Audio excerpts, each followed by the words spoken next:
ஹாய்ங்க. இன்னைக்கு நம்ம one pot தக்காளி ரச சாதம் எப்படி செய்கிறதுனாங்க பார்க்க போகிறோம். இந்த ரச சாதம் டிஃபன் பாக்ஸ்க்கு ஒரு சூப்பரான ரெசிபிங்க. குட்டீஸ்க்கெலாம் செஞ்சு கொடுத்தீங்கன்னா ரொம்பவே விரும்பி சாப்பிடுவாங்க. இந்த சாதம் செய்கிறதுக்கு நான் நார்மல் சாப்பாட்டு அரிசி வந்து பெரிய டம்ளரில் 1 டம்ளர் எடுத்துருக்குறேங்க. 1 டேபிள் ஸ்பூன் துவரம்பருப்பு, 1 டேபிள் ஸ்பூன் வந்து பாசிப்பருப்பு சேர்த்துட்டு அரை மணி நேரம் போல் ஊற வச்சு எடுத்துக்கோங்க. ஒரு மீடியம் சைஸ் 3 தக்காளி வந்து நல்லா வேக வச்சு எடுத்துக்கோங்க. இந்த மாதிரி நல்லா வெந்ததுக்கப்புறம் ஆற வச்சு மிக்ஸி ஜாரில் சேர்த்துட்டு நல்லா ஃபைன் பேஸ்ட்டாக அரைச்சி எடுத்து வச்சுக்கோங்க. இது இருக்கட்டும். இப்போ நம்ம ரசம் பொடி செய்கிறதுக்கு 1 டேபிள் ஸ்பூன் அளவுக்கு தனியா, 1 டேபிள் ஸ்பூன் அளவுக்கு சீரகம், 1 டேபிள் ஸ்பூன் மிளகு, 3 காஞ்ச மிளகாய், 5 போல் பூண்டு எடுத்து வச்சுக்கோங்க. இதை வந்து நல்லா ட்ரை ரோஸ்ட் பண்ணி 1 நிமிஷம் போல் நல்லா ட்ரை ரோஸ்ட் பண்ணிக்கோங்க. கொஞ்சம் நல்லா செவந்து வந்ததுக்கப்புறம் நம்ம எடுத்து மிக்ஸி ஜாரில் சேர்த்துட்டு நல்லா பொடி பண்ணி எடுத்து வச்சுக்கோங்க. நம்ம ஃப்ரெஷ்ஷாக இந்த மாதிரி அரைச்சி எடுத்தோம்னா தான் சூப்பராக இருக்குங்க. ரெடிமேட் மசாலா சேர்த்துட்டிங்கன்னா நல்லா இருக்காது. இப்போ நம்ம ரசம் தாளிக்கிறதுக்காக ஒரு குக்கரில் 2 டேபிள் ஸ்பூன் அளவுக்கு ஆயில் சேர்த்துக்கோங்க. 1 டேபிள் ஸ்பூன் கடுகு, 1/2 டேபிள் ஸ்பூன் வந்து சீரகம் சேர்த்துக்கோங்க. இப்போ ஒரு 4 சின்ன வெங்காயம், ஒரு பெரிய சைஸ் தக்காளி, 3 காஞ்ச மிளகாய் சேர்த்துட்டு நல்லா தாளிச்சுக்கோங்க. தக்காளி நல்லா வெந்து வந்ததுக்கப்புறம் 1/2 டேபிள் ஸ்பூன் அளவுக்கு மஞ்சள் தூள் சேர்த்துக்கோங்க.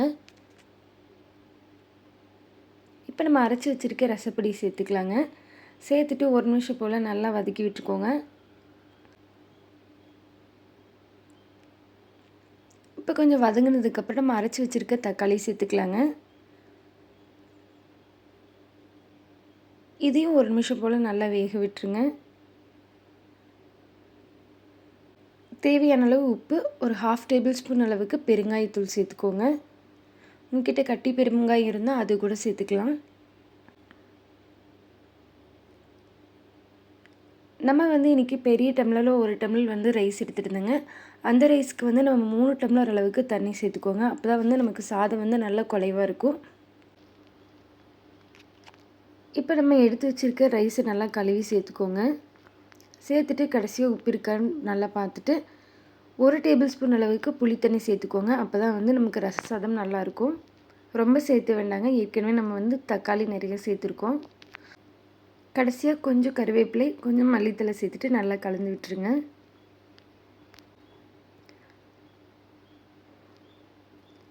இப்போ வந்து ப்ரெஷர் போட்டு மூடி வச்சுருங்க.